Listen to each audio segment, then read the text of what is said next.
Assalamualaikum warahmatullahi wabarakatuh. Nama saya Muhammad Irfan Zulfahmi bin Ahmad Aziz, 10 DKM 21F 1092. Jadi tajuk saya pada hari ini adalah mengenai perpaduan masyarakat Malaysia dan dasar-dasar untuk meningkatkan perpaduan antara kaum. Topik yang saya dapat ini adalah untuk menerangkan tentang perpaduan masyarakat di Malaysia. Oleh itu, saya akan menerangkan dasar-dasar yang telah dilaksanakan oleh Kerajaan Malaysia bagi meningkatkan perpaduan antara kaum. Antara sebab topik ini dipilih adalah untuk mengkaji dan menerangkan dasar-dasar penting yang telah diperkenalkan oleh Kerajaan Malaysia untuk meningkatkan perpaduan antara kaum.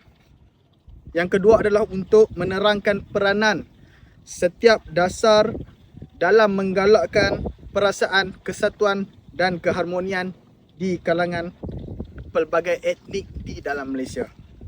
Yang ketiga adalah untuk mengenal pasti cabaran yang masih wujud dalam usaha untuk kita mencapai perpaduan dan mengkaji sejauh mana keberkesanan dasar-dasar tersebut. Jadi, Malaysia adalah sebagai sebuah negara yang multicultural dengan pelbagai etnik, budaya dan juga agama. Telah menyaksikan pelbagai usaha dan dasar-dasar yang dilaksanakan oleh Kerajaan Malaysia untuk mengukuhkan perpaduan antara kaum di negara kita. Dalam usaha ini, beberapa dasar utama telah diperkenalkan dan dilaksanakan demi tujuan mencapai perpaduan dan keharmonian di kalangan pelbagai etnik di Malaysia. Jadi, saya akan sertakan bersama dasar-dasar yang telah dilaksanakan oleh Kerajaan Malaysia bagi meningkatkan perpaduan antara kaum serta peranan bagi dasar-dasar tersebut.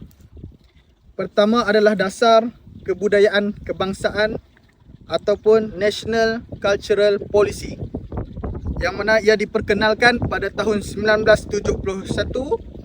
Dasar kebudayaan kebangsaan bertujuan adalah untuk menyokong kepelbagaian budaya sambil mempromosikan elemen-elemen budaya yang bersatu. Ia juga memainkan peranan yang penting dalam mengekalkan perasaan identiti kebangsaan Malaysia dalam kepelbagaian budaya. Kedua adalah dasar perumahan bersatu ataupun Integrated Housing Policy. Ia adalah untuk menyokong perkampungan bersepadu yang merangkumi kepelbagaian kaum dan memberi penekanan kepada pembangunan komuniti yang harmoni. Kedua adalah dasar ini membantu mengurangkan pertumbuhan perkampungan yang terpencil mengikut etnik. Dasar yang ketiga adalah dasar pendidikan kebangsaan, National Education Policy. Dasar ini bertujuan adalah untuk memastikan pelajar di Malaysia memahami dan menghormati kepelbagaian etnik dalam sistem pendidikan. Yang ketiga adalah dasar pendidikan kebangsaan ataupun National Education Policy. Dasar ini adalah bertujuan juga untuk memastikan bahasa Malaysia dijadikan bahasa pengantara dalam sistem pendidikan, manakala mata pelajaran sejarah merangkumi kesemua etnik di dalam Malaysia. Jadi, dalam melaksanakan setiap dasar-dasar ini, terdapat banyak cabaran yang masih lagi wujud dalam kita hendak mencapai keperpaduan antara kaum di dalam Malaysia. Yang pertama adalah daripada segi perbezaan etnik dan budaya. Jelas bahawa perbezaan antara kumpulan etnik dan budaya dalam sesuatu negara boleh menjadi penghalang untuk mencapai perpaduan yang sebenar. Ini boleh merujuk kepada perasaan ketidakkeselesaan atau konflik antara kumpulan etnik yang berbeza. Yang kedua adalah daripada segi isu keagamaan. Ketegangan agama dan isu-isu berkaitan dengan kepercayaan agama boleh mencetuskan ketidakharmonian dalam masyarakat. Keberkesanan dasar-dasar yang menggalakkan toleransi agama masih belum dinilai. Yang ketiga, cabaran adalah daripada segi politik perkauman. Politik yang mengambil kira perkauman atau menggunakan isu-isu berkaitan perkauman untuk faedah politik masing-masing boleh menggugatkan perpaduan masyarakat. Jadi, kesimpulan yang boleh kita dapat daripada tajuk ini adalah dasar-dasar yang telah dilakukan oleh kerajaan Malaysia adalah langkah-langkah proaktif untuk memupuk perpaduan masyarakat dalam negara yang berbilang kaum. Usaha-usaha ini juga memainkan peranan penting dalam membina kesedaran etnik yang positif dan harmoni, mengurangkan perasaan segregasi dan membina sebuah masyarakat yang lebih bersatu. Walaupun cabaran masih ada, pendekatan ini membantu memastikan bahawa Malaysia terus menjadi contoh cemerlang mengenai bagaimana kepelbagaian budaya boleh menjadi sumber kekuatan yang besar. Sekian, terima kasih. Okey, baik. Subtopik yang seterusnya ialah dasar yang boleh diketengahkan bagi meningkatkan perpaduan rakyat Malaysia. Sebelum saya memulakan pembincangan pada hari ini, saya perkenalkan diri terlebih dahulu. Saya Muhammad Haikal bin Muhammad Azhari, Matrik 10 DKN F1012. Apa yang boleh dikatakan sebagai perpaduan rakyat Malaysia? Perpaduan rakyat Malaysia merujuk kepada kesepaduan, keharmonian dan integrasi antara pelbagai etnik, budaya dan agama yang membentuk masyarakat Malaysia sebagai satu kesatuan yang bersatu dalam kepelbagaian. Ia mencerminkan semangat untuk hidup secara aman, harmoni serta saling menghormati dan memahami antara satu sama lain dalam negara yang berbilang kaum. 3 objektif dalam dasar perpaduan negara. Yang pertama, mengukuhkan perpaduan dan integrasi nasional berteraskan perlembagaan, persekutuan dan rukun negara. Yang kedua, membentuk identiti nasional dengan semangat jati diri, patriotik, prihatin, toleransi, saling hormat menghormati dan bertanggungjawab. Dan akhir sekali ialah melahirkan rakyat Malaysia yang menghargai dan mengamalkan perpaduan. Satu dasar yang boleh diketengahkan adalah program Masyarakat Berbilang Kaum. Mengapa program ini? Kerana ianya bertujuan untuk memupuk pemahaman, toleransi dan keterbukaan di antara masyarakat yang berbilang kaum di Malaysia. Program ini akan melibatkan aktiviti dialog antara budaya, pertukaran amalan dan aktiviti kebudayaan bersama untuk merapatkan jurang perbezaan dan membina hubungan yang lebih baik di kalangan masyarakat pelbagai kaum. Program ini juga akan mendorong penyertaan aktif masyarakat dalam usaha mempromosikan perpaduan dan keharmonian dalam masyarakat Malaysia. Kesimpulannya, kita sebagai rakyat Malaysia yang berwibawa dan berbilang kaum hendaklah sentiasa menjaga adab dan pergaulan supaya dapat kekalkan keharmonian Malaysia dan tidak berlakunya pergaduhan antara sesama kaum. Tidak kiralah Melayu, Cina, India dan lain-lain, kita tetap satu hati di dalam Malaysia. Kita hidup di negara yang aman dan makmur, tidak sama dengan negara yang lain. Jadi kita seharusnya terapkan nilai murni ini dan tetap menjaga antara satu sama lain. Terima kasih. Okay, Assalamualaikum dan salam sejahtera. Nama saya Muhammad Adenia Zulmi bin Alias, nombor matrik 10 DKN 21F1044. Seterusnya saya akan menerangkan tentang dua contoh rancangan pembangunan negara sebelum merdeka dan dua contoh perancangan selepas merdeka. Okey, untuk pengenalan, rancangan pembangunan negara adalah satu panduan strategi yang disusun oleh kerajaan untuk mencapai matlamat pembangunan ekonomi, sosial dan infrastruktur dalam jangka masa yang tertentu. Ia merangkumi pelbagai dasar iaitu program dan projek untuk meningkatkan taraf hidup rakyat dan pertumbuhan ekonomi negara.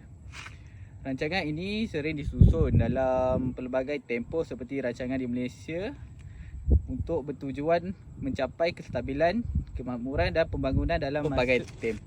Singapura seperti rancangan di Malaysia yang bertujuan untuk mencapai kestabilan, kemakmuran dan pembangunan mampan dalam negara tersebut.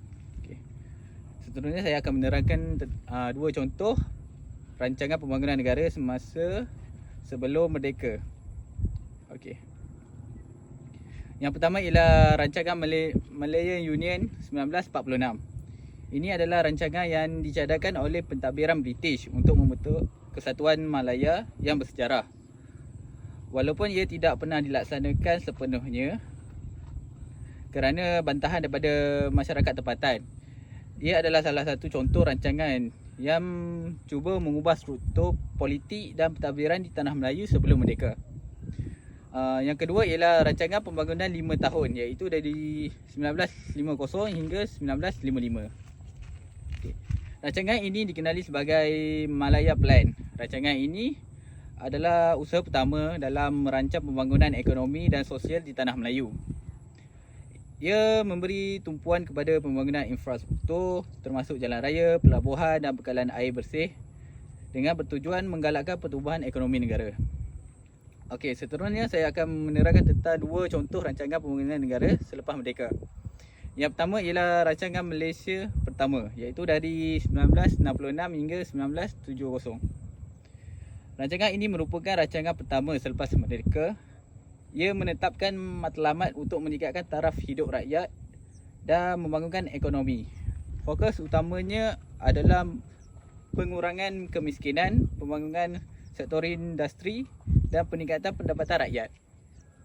Okey, yang kedua ialah rancangan Malaysia keempat, iaitu dari 1981 hingga 1985. Dalam rancangan ini, kerajaan Malaysia memberi tumpuan kepada pembangunan ekonomi dan sosial di seluruh negara.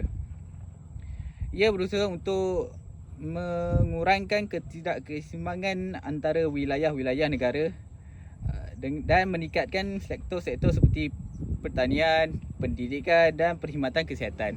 Okey, kesimpulannya ialah kesimpulan yang dapat ditarik berkenaan dengan rancangan pembangunan negara adalah mereka merupakan instrumen penting dalam menyusun dan mencapai matlamat pembangunan ekonomi dan sosial negara. Rancangan ini membantu mengarahkan sumber daya, menetapkan keutamaan dan memberikan panduan jangka masa panjang untuk mencapai pertumbuhan ekonomi yang mampan, meningkatkan taraf hidup rakyat dan memperbaiki infrastruktur.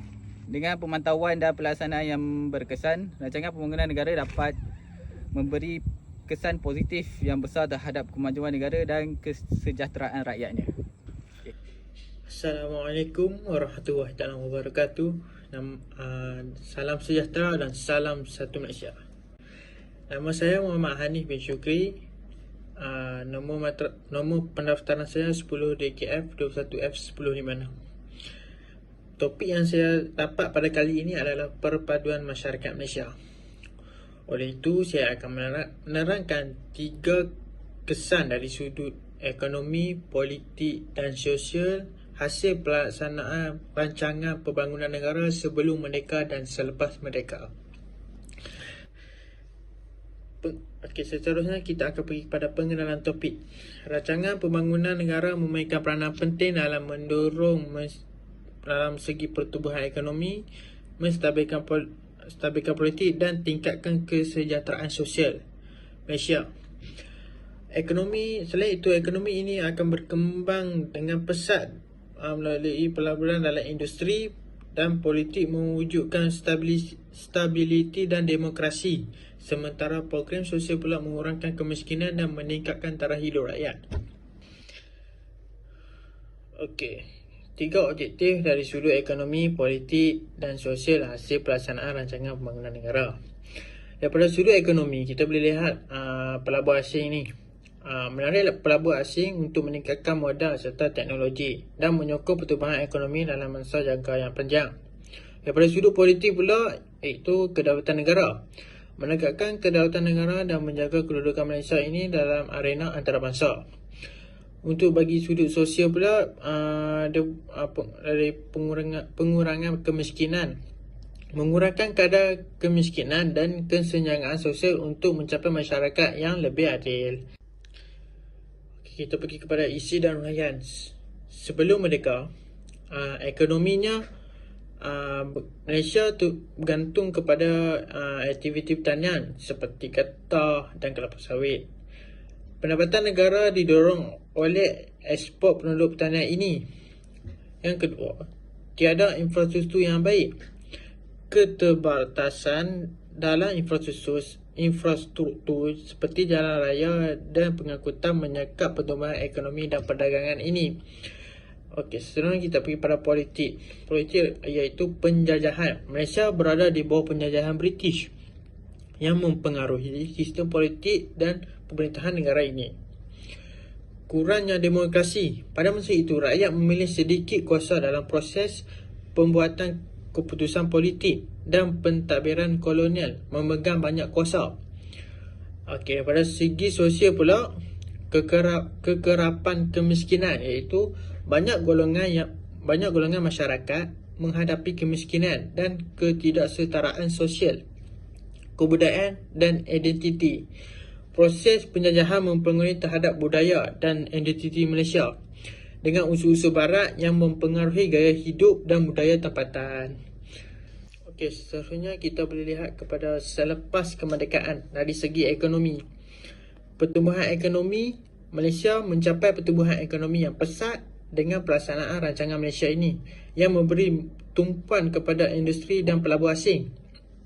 Yang kedua, peluang pekerjaan yang lebih baik dibuka dan mengurangkan kadar pengangguran dan meningkatkan pendapatan rakyat.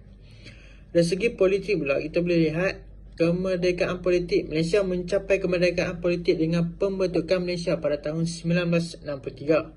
Walaupun masih menghadapi cabaran etnik dan politik. Daripada sistem demokrasi, Malaysia mempunyai sistem demokrasi berparlimen dengan pilihan raya berkala dan kuasa terletak di tangan rakyat. Okey, daripada segi sosial pula, kita boleh lihat kemodenan. Malaysia mengalami kemodenan dalam gaya hidup, pendidikan dan infrastruktur sosial. Yang kedua, pembangunan sosial, iaitu program pembangunan sosial membantu mengurangkan kemiskinan dan kesenjangan sosial walaupun cabaran masih terwujud. Okey, kesimpulan yang boleh saya simpulkan pada soalan yang saya dapat kali ini adalah hasil pelaksanaan rancangan pembangunan negara adalah pencapaian yang membanggakan. Secara ekonomi, negara mencapai pertumbuhan ekonomi yang stabil dan dari segi pelbagai sektor. Dalam bidang politik pula, terdapat kestabilan dan kemajuan dalam proses demokratik.